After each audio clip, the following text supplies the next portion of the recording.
When Nintendo and Silicon Graphics Inc. first announced Project Reality back in the mid-1990s, they sold it as a way to get arcade-perfect ports on a home console. In fact, they made it a point to highlight Cruisin USA as one of the games that would be faithfully adapted to the Nintendo 64.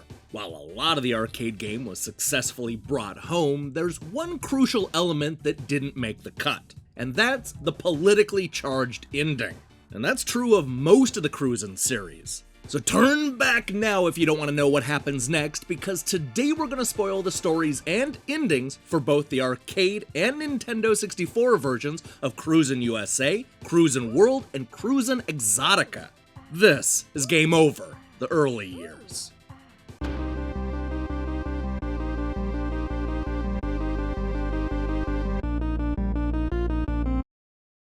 This is not going to be the typical episode of Game Over because Cruisin USA does not have a typical story.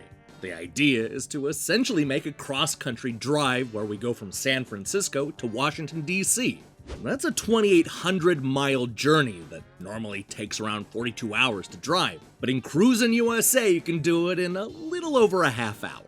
That's even more impressive when you realize that we're taking a somewhat unusual route that takes us into Los Angeles traffic, past the Grand Canyon, through the Midwest, up to Chicago, and then straight to the East Coast. Just in case you're wondering, that's just about 3,800 miles, which would normally add another 20 hours to the drive. The point is, the game really moves and covers a lot of ground in just a few minutes. And that's really the complete story of what happens in Cruisin USA. You drive from one coast to another for reasons that don't really matter. You just know that you need to get to Washington, D.C., but why? What could possibly be waiting for us in the nation's capital? Considering this game came out in 1994, I'll go ahead and give you one guess. Here's what happens next. Ladies and gentlemen, the Cruisin', come on down. Oh, look, come on in the hot. Hey, doggy, y'all come back.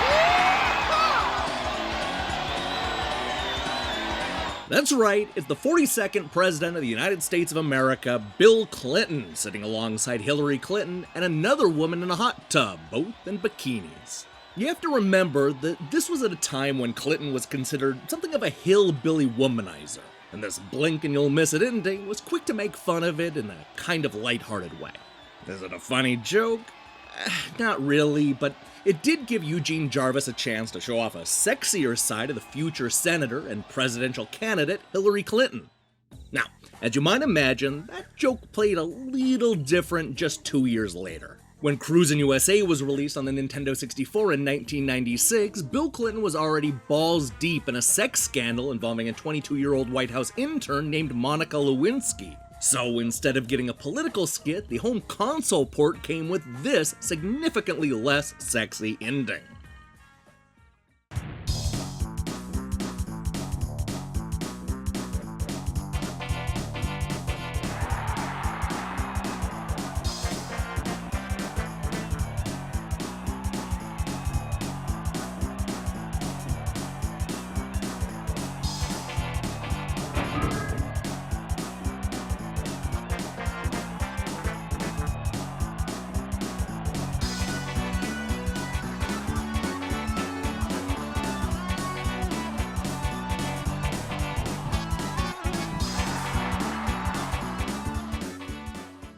If you're hoping for a deeper story in the 1996 follow-up, Cruisin World, then prepare to be disappointed.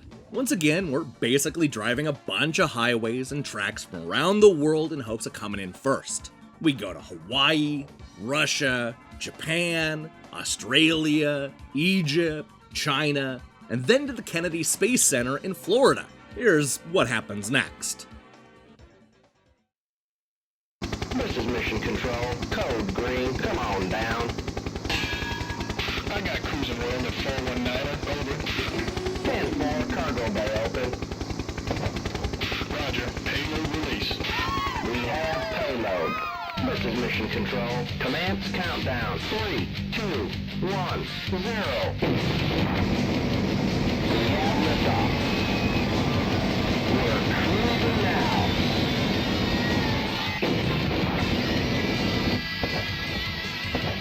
And now, the President. Hold on, Hillary! Howdy, y'all! That was a hell of a little trip for y'all, but one giant cruise for mankind. Now fasten your seatbelts and remember, don't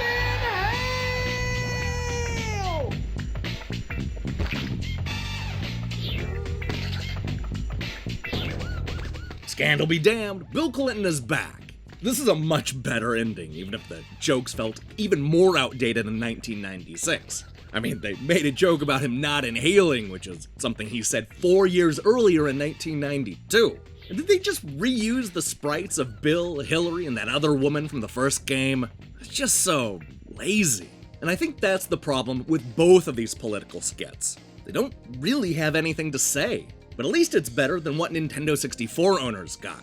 Here's how that port ends.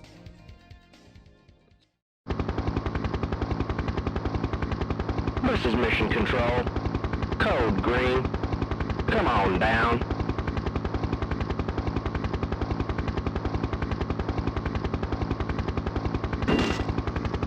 I got cruising world at 419er. Over.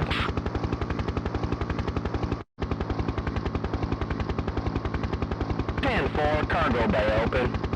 Come on down.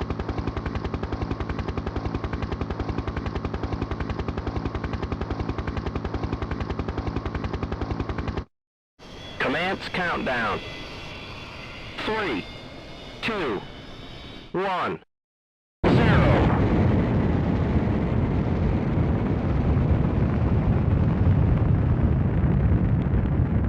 We have liftoff. Roger. Payload release.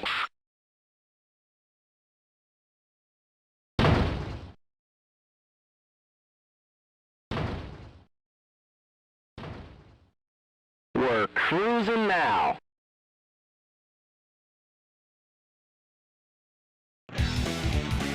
Once again, Bill Clinton is nowhere to be seen in this 1998 port, but Midway did add a new level that had us cruising on the moon. It's at least a nice payoff for an otherwise lame ending, but it still feels like it's missing something without the toothless political commentary. Speaking of space, let's go ahead and check out Bill Clinton at the end of Cruisin Exotica.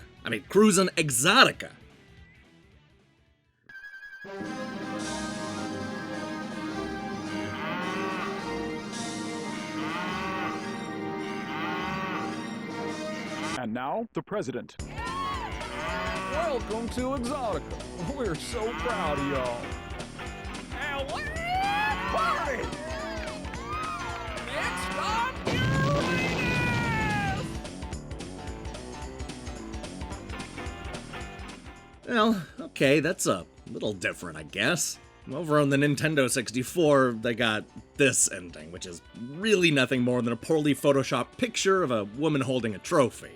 Well, the only thing good I can say about this is that they spelled congratulations correctly, which is more than I can say about all video game endings. When it comes right down to it, none of these endings are that great. The arcade games at least made an attempt at political humor, which is definitely more than I can say about the Nintendo 64 ports. But even at the time, the jokes felt outdated and didn't land. But look, I'll take a swing and a miss over those console endings any day, especially when it comes to Cruisin Exotica. I don't care if it's an arcade-style racer, that's not how you're supposed to end a game in the year 2000. Hey, thanks for watching this episode of Game Over, The Early Years. If you liked what you saw here, then you should know that we post new episodes every Monday. Now here's the question I have for you. What's your favorite 32 or 64-bit racing game? Are you a fan of Ridge Racer, San Francisco Rush, Gran Turismo, something else? Let me see your picks in the comments below. In other news, we'll be back tomorrow with a review of Xenon Racer, which perfectly pairs with the Cruisin games. In the meantime, I strongly recommend you click that subscribe button and support what we're doing here. Until then.